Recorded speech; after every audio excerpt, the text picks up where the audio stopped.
Boa noite. A nossa primeira reportagem fala do desejo de muitas mães em ver os filhos nas capas de revista e em comerciais de TV, mas que acabam vítimas de um possível golpe. Elas acusam uma agência de enganar as famílias com promessas falsas e trabalhos que nunca se concretizam.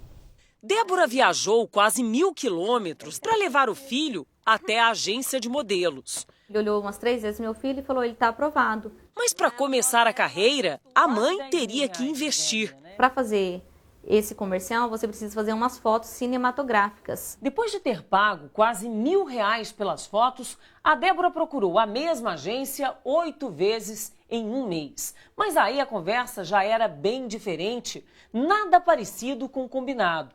A mãe não demorou muito a descobrir que havia sido vítima de um golpe. Eu senti usada, senti... Explorada? Muito explorada. Na internet, ela descobriu que era apenas mais uma das centenas de vítimas. Como a promotora de vendas, Kátia Lopes. Ela pagou R$1.600 para fazer fotos dos filhos. Péssimas. É um verdadeiro lixo, né? Eu faço melhor na minha casa, com a resolução da minha câmera, mando revelar, faço melhor. Os comerciais já agendados nunca aconteceram. Eu tenho muita revolta, muita indignação, principalmente porque usam crianças. É um sentimento totalmente de indignação. Uma mãe decidiu gravar uma das visitas à agência. A diretora Cláudia Bressan exibe comerciais famosos com crianças e jovens. Então, as gravações são feitas aqui no estúdio, tá? Não é fora, porque parece que é um colégio, não é, tudo montagem. Mostra o estúdio e depois de uma rápida conversa, diz que a filha da mulher também foi escolhida e já marca a data para a gravação de um comercial. Elas gravam agora no último domingo de maio, que é dia 25, 26 ou 26, 27.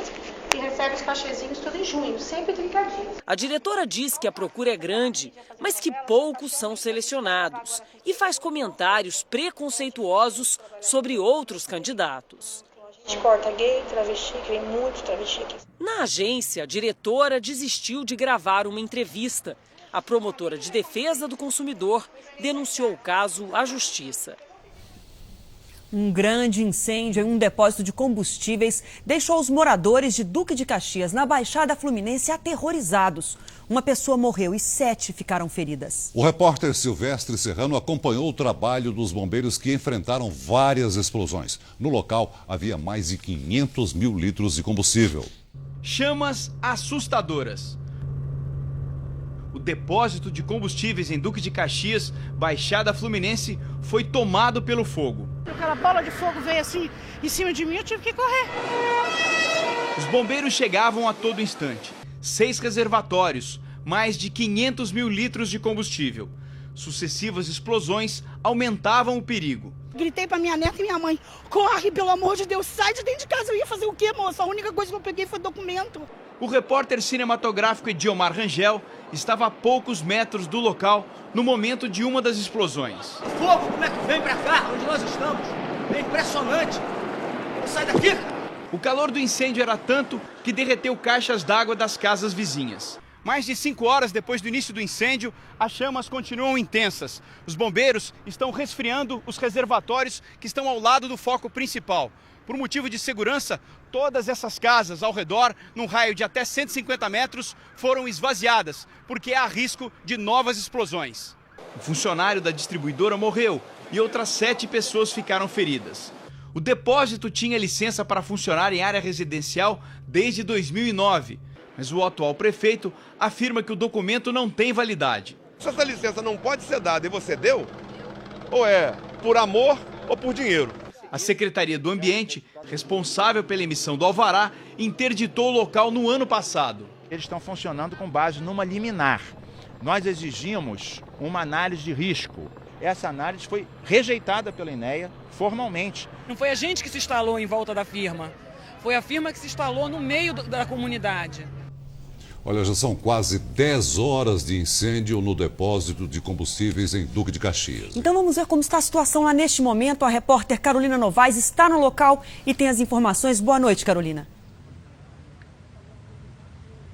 Boa noite, Adriana. Neste momento, o subcomandante do Corpo de Bombeiros está reavaliando o trabalho de combate às chamas, que em princípio estava previsto para terminar à meia-noite, mas agora deve continuar durante a madrugada. O motorista Gelson da Silva Ferreira, de 43 anos, abastecia o caminhão do depósito no momento da explosão. Ele teve 90% do corpo queimado, chegou a dar entrada no centro cirúrgico, mas não resistiu. Além dos 7 moradores feridos, um bombeiro passou mal por causa da quantidade de fumaça inalada e foi atendido no hospital. Ainda não se sabe o que teria provocado o incêndio. De Duque de Caxias, Carolina Novaes. O ex-goleiro Bruno teve convulsões e se machucou dentro da cela do presídio Nelson Hungria, na Grande Belo Horizonte. Ele passou mal depois de tomar tranquilizantes sem prescrição médica. Faltava pouco para terminar a suspensão do banho de sol e das visitas. O ex-goleiro Bruno Fernandes, condenado a 22 anos pela morte de Elisa Samúdio, passou 30 dias isolado, depois de ameaçar agentes penitenciários e discutir com presos que trabalhavam com ele na lavanderia do presídio. Na noite de domingo, Bruno foi encontrado no chão da cela, machucado e com crises convulsivas. O ex-goleiro foi levado às pressas para a enfermaria.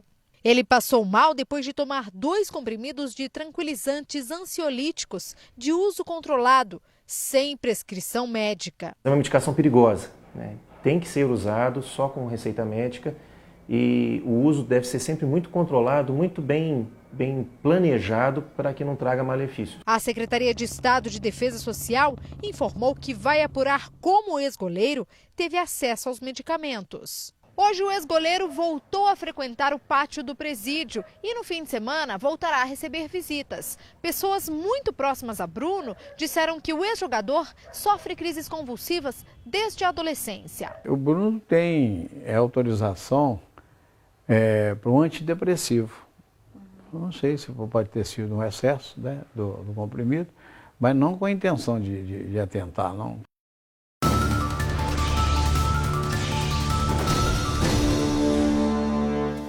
Em Contagem, em Minas Gerais, 3 criminosos usaram um carro para arrombar a porta de uma lotérica. Eles foram até o cofre, mas não encontraram nada. Segundo o dono da loja, os bandidos só levaram dinheiro de troco que estava numa gaveta e alguns pacotes com jogos de loteria. Os ladrões fugiram e ainda não foram localizados pela polícia. Uma casa desabou e outras 4 ficaram danificadas em São Bernardo, no ABC Paulista. Um homem que dormia na hora do acidente foi soterrado. Era por volta de meio-dia, quando um estrondo ecoou por todo o bairro. Chamei a minha esposa e a minha filha. Minha esposa até pensou que eu estava brincando. Aí eu falei, não, infelizmente não estou brincando não, vamos sair com o negócio sério mesmo. Uma casa inteira de 3 andares veio abaixo. A do vizinho desabou parcialmente. Os moradores tiveram que abandonar o local. Outras 3 casas ao redor tiveram rachaduras graves e foram interditadas. Em meio aos escombros, os bombeiros encontraram uma pessoa. O metalúrgico Eduardo Mamédio Pereira, de 33 anos, foi retirado com vários ferimentos. A vida toda que ele trabalhou, tá tudo aí nessa casa, tudo aí desse jeito. Várias ruas aqui da comunidade estão passando por obras de pavimentação e também de contenção para evitar os desabamentos durante a chuva, já que a região é bastante íngreme. Segundo os moradores, uma das casas que desabou estava sendo preparada para receber um muro de arrimo exatamente para não correr o risco de cair. A obra estava sendo executada pela prefeitura numa vala entre as casas que desabaram. Como ela era muito alta, podia cair. Caiu. Em nota, a prefeitura informou que vai aguardar o resultado da perícia. Olha, uma briga de trânsito por pouco não terminou em tragédia no Rio de Janeiro. As pessoas andam muito estressadas no trânsito. Nesse caso, o motorista de uma van atropelou um caminhoneiro por causa de um retrovisor quebrado. O motorista furioso transforma a van numa arma. Ele joga o veículo em cima de um caminhoneiro e foge. A vítima fica no chão à espera de socorro. Eu só tive o reflexo de me jogar embaixo do caminhão um pouco, mas o rosto ele pegou. O que impressiona é a motivação para tanta violência. Ele pegou, jogou a van para cima do caminhão, mas só que ele não reparou a caçamba. A caçamba arrancou o retrovisor dele. Enquanto o caminhoneiro era levado para o hospital, 2 seguranças da empresa onde a vítima trabalha foram atrás da van. A perseguição se estendeu por 4 quilômetros. Ao ser abordado, o motorista que atropelou o caminhoneiro não teria demonstrado nenhum arrependimento. Falou que a intenção dele foi matar ele mesmo. Iago Luiz dos Santos Martins, de 18 anos, foi levado de volta ao local do atropelamento. Pessoas que passavam por ali se revoltaram e tentaram destruir a van, como mostram estas imagens feitas por um cinegrafista amador. A polícia impediu que o motorista fosse linchado. O rapaz foi preso e vai responder por tentativa de homicídio. Espero que ele pague pelo que ele fez, que ele poderia ter tirado a vida de um pai de família, de um trabalhador que sai 5 horas da manhã para trabalhar, chega 8, 9 horas da noite em casa. Uma quadrilha de falsificadores foi presa com equipamentos sofisticados para clonar cartões de crédito. Os bandidos agiam em 3 estados: Paraíba, Pernambuco e Rio Grande do Norte. Ainda era madrugada quando 150 policiais civis saíram para desarticular a quadrilha especializada em falsificação bancária. O Jornal da Record acompanhou toda a operação com exclusividade. Em um bairro nobre de João Pessoa, os policiais entraram e prenderam o suspeito. A 30 quilômetros dali, outras equipes buscavam mais um integrante. Quando o dono da casa apareceu, não esboçou nenhuma reação. Ele negou as acusações. O senhor já praticou alguma falsificação? Não. Uma falsificação bancária? Não. Nenhuma? Nenhuma. Por que está sendo preso? Chega lá na delegacia que a gente vai ver. No interior, um vereador foi preso por suspeita de participar do esquema. Jean Teixeira tinha máquinas de clonar cartão. Apenas eu quis ter o desconto de R$250 por máquina. Se eu soubesse que vinha de cartão clonado, jamais eu iria comprar para não sujar meu nome. No total foram cumpridos 18 mandados de prisão e 28 de busca e apreensão. Segundo a polícia, a quadrilha agia de 2 formas: clonava cartões e apresentava documentos falsos para abrir contas.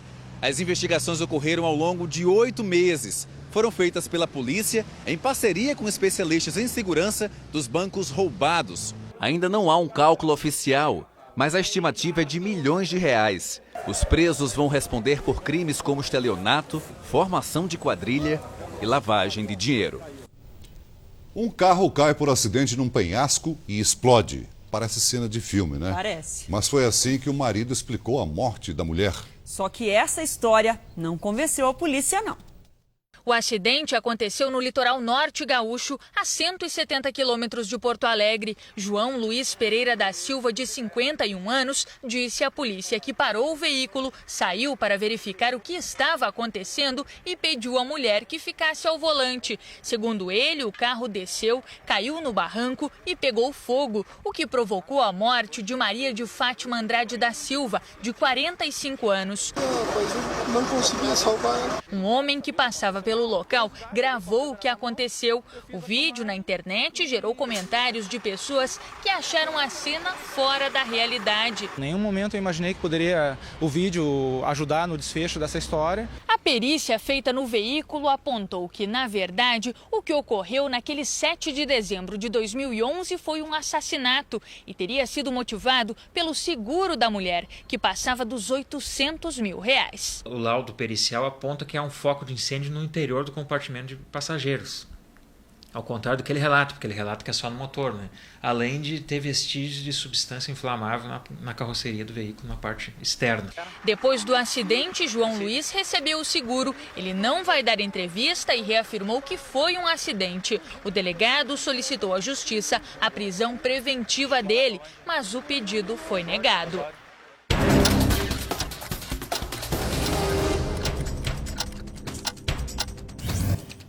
Uma operação desarticulou um esquema de sonegação fiscal de mais de 40 milhões de reais no Rio Grande do Sul. A fraude envolvia empresas do comércio atacadista de frangos. Documentos e computadores foram apreendidos. Até agora ninguém foi preso, mas 10 pessoas poderão responder criminalmente. Um ônibus foi incendiado em Criciúma, Santa Catarina. O motorista disse que foi abordado por 6 bandidos, armados e mascarados. Eles mandaram os passageiros descer e atearam fogo ao veículo. A polícia confirmou que se trata de um atentado e disse que já tomou medidas para conter a violência. Presa a quadrilha especializada em roubos a residências no Morumbi, bairro nobre de São Paulo. 2 menores faziam parte do grupo. Os policiais também apreenderam armas e um carro roubado. Os ladrões agiam com violência e teriam roubado mais de 10 casas. Antes de embarcar para a África, a presidente Dilma Rousseff divulgou o nome do novo ocupante da corte mais alta do país. Ela indicou o advogado Luiz Roberto Barroso para o cargo de ministro do Supremo Tribunal Federal. Luiz Roberto Barroso vai ocupar a vaga de Aires Brito, que se aposentou em novembro do ano passado. Barroso é advogado especializado em direito constitucional. É procurador do estado do Rio de Janeiro e professor. Ele ganhou notoriedade ao defender causas polêmicas, como as pesquisas com células-tronco, as uniões homoafetivas e a interrupção da gestação de fetos sem cérebro.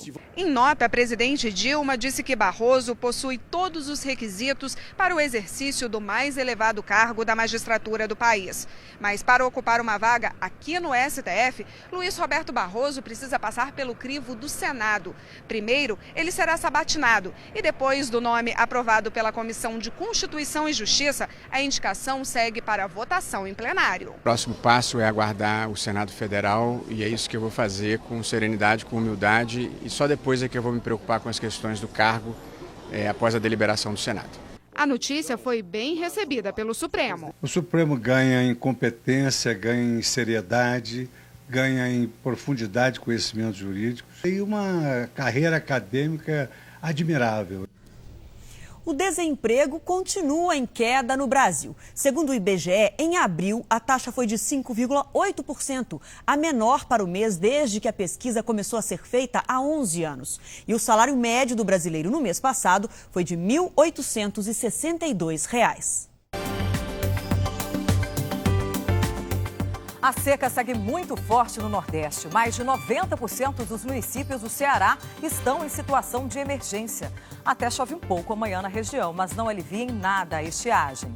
As imagens de satélite mostram que o céu está aberto na área central do país. E amanhã continua chovendo de Santa Catarina até o Espírito Santo. E a união de calor e umidade ajuda a formar temporais sobre os estados do norte do país. Do Maranhão até o litoral de Pernambuco também chove forte por causa das instabilidades vindas do oceano. E o dia fica ensolarado nas áreas amarelas do mapa. Na capital paulista, as madrugadas ficam mais frias no fim de semana. Amanhã, a mínima é de 15 e máxima de 20 graus. Em Palmas, antes da chuva, faz 36 graus.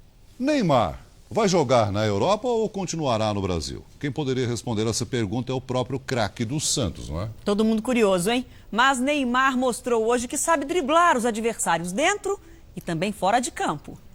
A reunião era para apresentar a parceria do Instituto mantido pelo craque santista com um programa que vai levar água potável a comunidades carentes nas cidades sedes da Copa das Confederações. Neymar foi questionado sobre a permanência dele no Santos e deu um baile na imprensa. Eu sei que vocês querem perguntar, fazer todas as perguntas do mundo, mas essa bucha eu deixo pro meu pai hoje. Barcelona e Real Madrid voltaram a demonstrar interesse por Neymar. O Barça ofereceu ao Santos 52 milhões e 500 mil reais pelo atleta, mas o clube recusou. O pai do jogador disse que agora as atenções estão voltadas para a seleção brasileira. Ele não pode ficar discutindo uma transferência em plena Copa das Confederações, porque o Santos resolveu fazer um leilão, isso não existe. Ontem, Ivan, goleiro do Joinville, que foi eliminado da Copa do Brasil pelo Santos, fez um apelo para Neymar, mas não ouviu o que queria. Eu falei, fica aí, cara. Tu abrilhanta nossos gramados, é uma alegria poder jogar contra ti e poder te ver jogando. Ele falou, não dá mais, tá complicado. O senador Romero Jucá apresentou hoje a proposta para regulamentar a lei das domésticas. O texto prevê o fim da multa do Fundo de Garantia nos casos de demissão. A fórmula inventada pelo relator Romero Jucá para aliviar a despesa do empregador doméstico foi recebida com críticas. Pela proposta, o empregador pagará 8% para o FGTS, mais 3,2% como antecipação da multa de 40% do Fundo de Garantia nos casos de demissão. Pagará também 1% para seguro-desemprego. Em compensação, o empregador descontará menos para o INSS. A parcela cairá de 12% para 8%. A manobra contada contábil do senador Jucá busca manter em 20% a despesa do empregador com os encargos sobre o salário do empregado doméstico.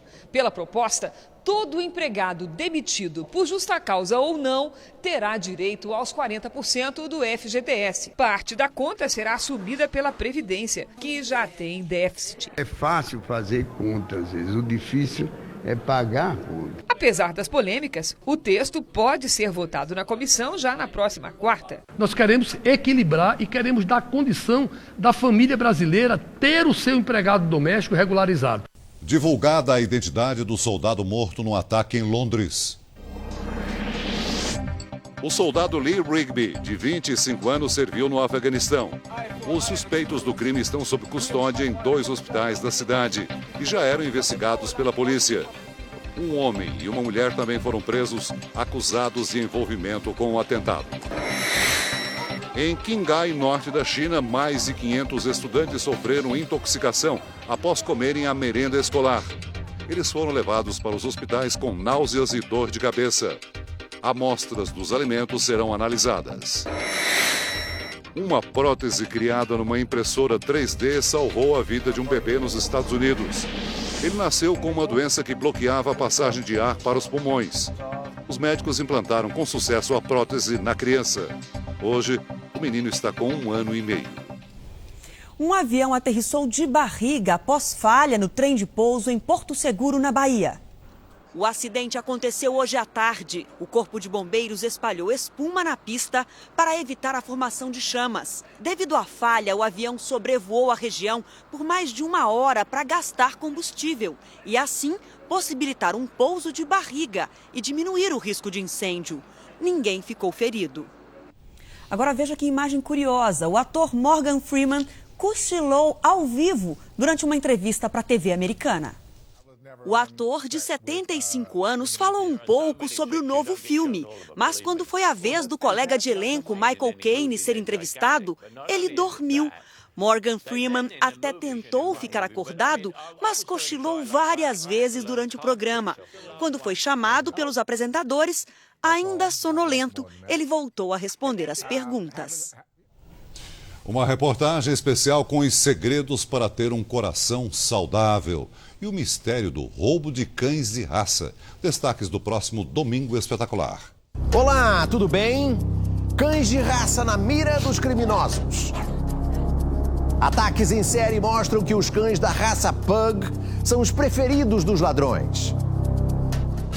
Conheça as características desses animais que podem custar mais de R$3 mil. O lado desconhecido de Sylvester Stallone, imagens raras do início da carreira. E as polêmicas envolvendo o Brasil. É um novo episódio da série Celebridades, a Verdadeira História. Os cuidados para manter a saúde do coração. Como escolher os alimentos certos, hein? E o teste que mostra como o coração reage às emoções. As bananas que crescem ao som de música clássica.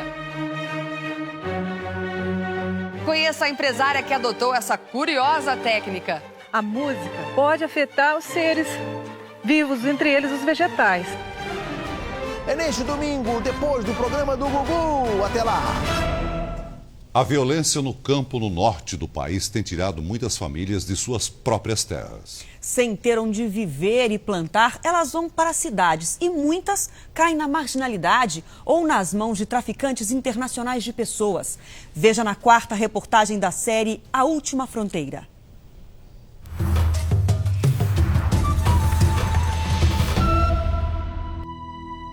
Maria Darlene, dirigente do movimento rural no Acre e sul do Amazonas, está jurada de morte. João Manuel de Lima, Antônio Pereira, seringueiros, convidados a abandonar a própria terra. Pessoas ameaçadas reunidas num só lugar. Nem nós sabemos o endereço. Seguimos um carro branco que nos guia até o local desconhecido. Só uma pessoa sabe onde vai ser o encontro. É uma assessora do Ministério Público Estadual do Acre. Nenhum sinal de gente por aqui, nada.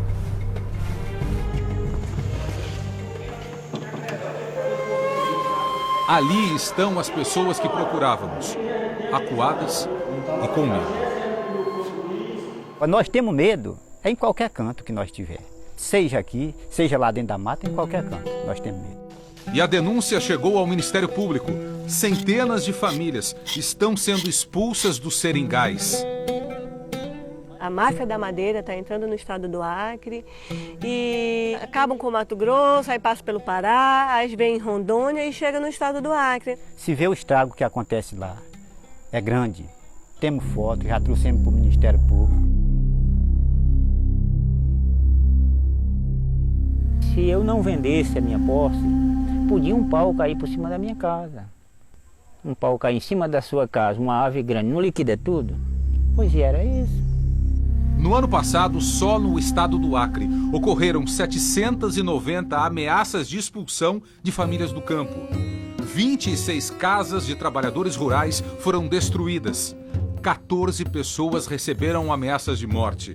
No estado vizinho, Rondônia, 9 pessoas foram assassinadas, envolvidas em conflitos agrários. Daí, a necessidade das reuniões secretas.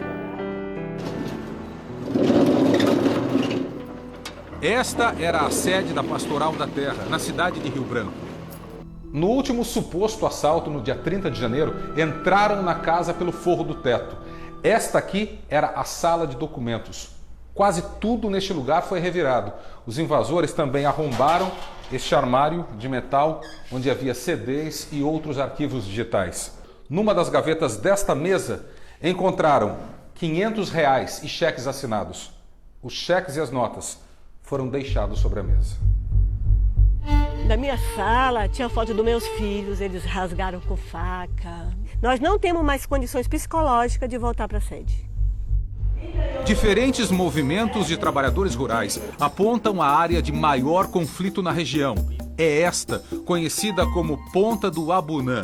É cortada pelo rio Abunã e fica na divisa de 3 estados: Rondônia, Amazonas e Acre. Tem pessoas que estão sob proteção, que teve mortes ali, né? Adelino Ramos morreu em 2011. O Adelino Ramos ele está na lista dos ameaçados de 2001. Né? Eles vieram em 2011 e fizeram. Adelino foi morto com 6 tiros. O que se percebe é os assassinatos aumentando, as áreas em conflito aumentando e a violência no campo aumentando em todo o Brasil. No Brasil, no ano passado, 34 pessoas foram assassinadas durante disputas pela terra. Os estados de maior conflitos são Pará, Maranhão e Paraíba.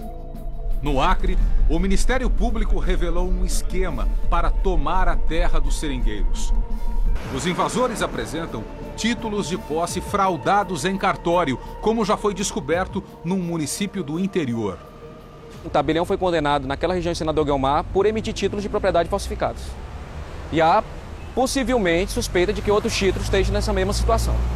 Uma pessoa da família de seu Antônio não suportou a pressão e se mudou para a cidade. O rapaz, de 25 anos, vivia na periferia de Rio Branco. Se entregou a bebida alcoólica, né?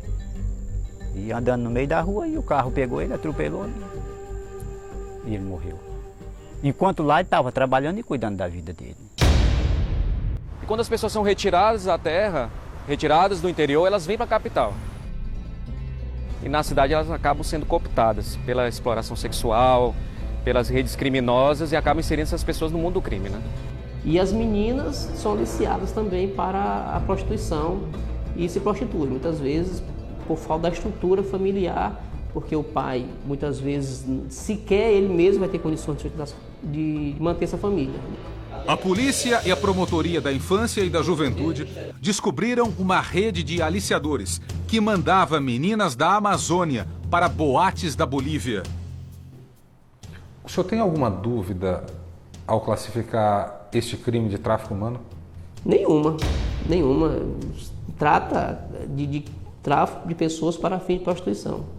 As meninas eram levadas para a cidade boliviana de Cobija, na fronteira com o Brasil. De lá eram mandadas para casas de prostituição em Santa Cruz de la Sierra e La Paz, a capital do país. Em Rio Branco, nós encontramos uma menina de 19 anos que foi mantida presa numa boate em La Paz. Eu sabia que eu ia para uma casa de prostituição, mas eu não sabia que lá eu ia passar fome. Lá eu fiquei pensando na minha filha, tinha medo, muito medo de perder minha vida lá, porque lá a gente encontra pessoas de todos os jeitos.